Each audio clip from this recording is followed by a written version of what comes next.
the death of her husband, okay, in 1908, Alva Smith Vanderbilt Belmont became increasingly involved in the movement, and she's going to be very, very rich, and she's going to give money to the British and American movements. But who was she?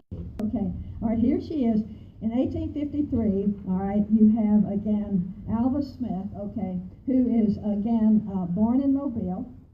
Her father is a cotton merchant here, and so they are well off, and I think that they had a number, you know how there were more children born in a family in that period, and not all of them lived, but I think there were about 5 of them lived, and she was one that did, okay? And so then when it was on the eve of the Civil War, her father, who was a cotton merchant, and they did well economically, he moved them to New York City because he was afraid that what was getting ready to happen in the outbreak of the Civil War. So if you go down to Oakley today, and some of you have been there, okay, then you can see some of the stuff that's left over from Alva Smith, later on Belmont, okay, because she lived here when she was a child, okay, and there are things at Oakley that would show her things that she had. They had a big painting of her until recently, and now that's been moved to the D.C. museum that I may talk about in a few minutes, but that's on loan from us here in Mobile. Okay, but anyhow, so we're going to be talking about Alva Smith Vanderbilt Belmont, who is an extremely rich woman, okay? She married 2 people who had lots and lots of money. The first one, she accused him of adultery, so she divorced him, and then she married another one, okay? And he was extremely rich, too, okay? All right. In March of 1909, Belmont made herself a life member of the National American Woman Suffrage Association. She was a delegate to the international meeting. She was really impressed with the Congress. So she's a woman, okay? And after the Congress, Belmont offered to pay the expenses for a National American Woman Suffrage headquarters in New York. Let's move our headquarters to New York. And in 1909, Belmont made a contribution to the British suffrage movement, the WSPU, the ones who are breaking the law, because Annie Kenney, one of the members, asked her for help, so she sent him money.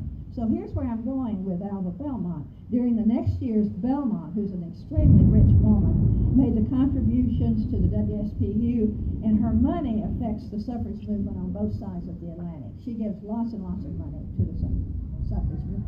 But now we go to something else, and you know that we're now, it's getting more extreme. Okay, out there too, okay.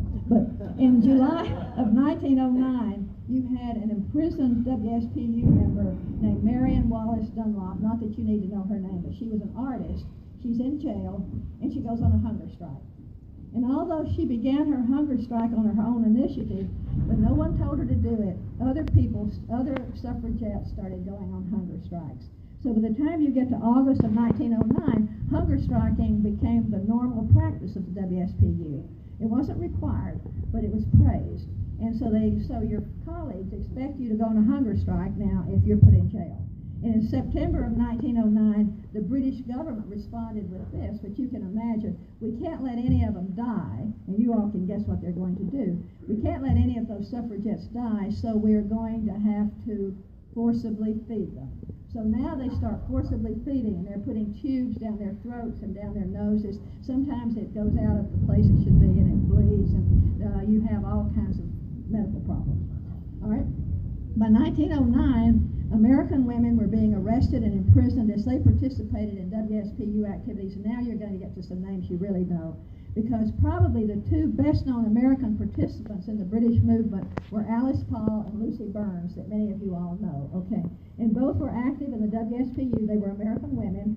They had college degrees. They came over. They were studying in Britain. Okay, they were active in the WSPU. They served several prison sentences. They went on hunger strikes, and they were forcibly fed. And these are 2 Americans, Alice Paul and Lucy Burns, okay? And again, both of them were college graduates. There's a lot of publicity about them, and we'll know more. In the summer of 1909, Emmeline Pankhurst announced, I'm planning a lecture tour in the United States in the fall. And Emmeline's visit was to be a major event of 1909. Okay, so this is going to be an interesting trip. Harriet Stanton Blatch was one of Emmeline Pankhurst's key contacts in the American movement because they liked each other and they helped each other. In 1909, Blatch received this letter from Emmeline Pankhurst saying, would you recommend it if I United States on a lecture tour.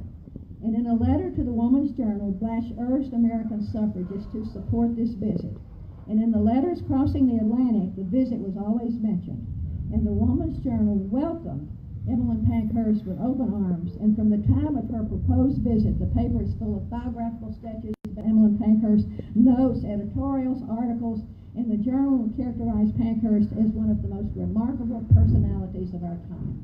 So Mrs. Pankhurst is wanting to come to America. So she arrives in the United States in October of 1909, and this was a big event in 1909. She gave her first lecture in Boston, where she was the guest of the editors of the Woman's Journal. She spent one night with Alice Stone Blackwell. And after Boston, Pankhurst was given a tremendous welcome in New York. A large crowd attended an informal reception in the National Association headquarters. Pankhurst spoke in Carnegie Hall in what Blash described as the largest suffrage meeting that had ever been held in this country. And there were university students who were serving as ushers. And Anna Howard Shaw welcomed Pankhurst on behalf of the National American Woman Suffrage Association. So here you have, again, Emmeline Pankhurst in the United States. Pankhurst gave a 2-hour speech in Carnegie Hall, 2 hours.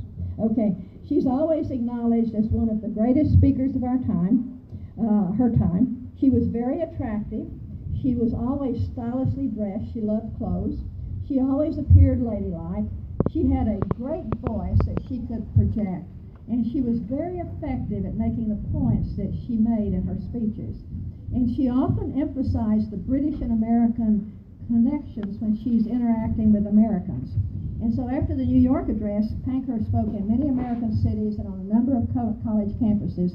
And in Chicago, she met Jane Addams. That was another pattern for the British suffragists. And the Woman's Journal declared that everywhere that Emmeline Pankhurst had gone in America, she has won respect and admiration.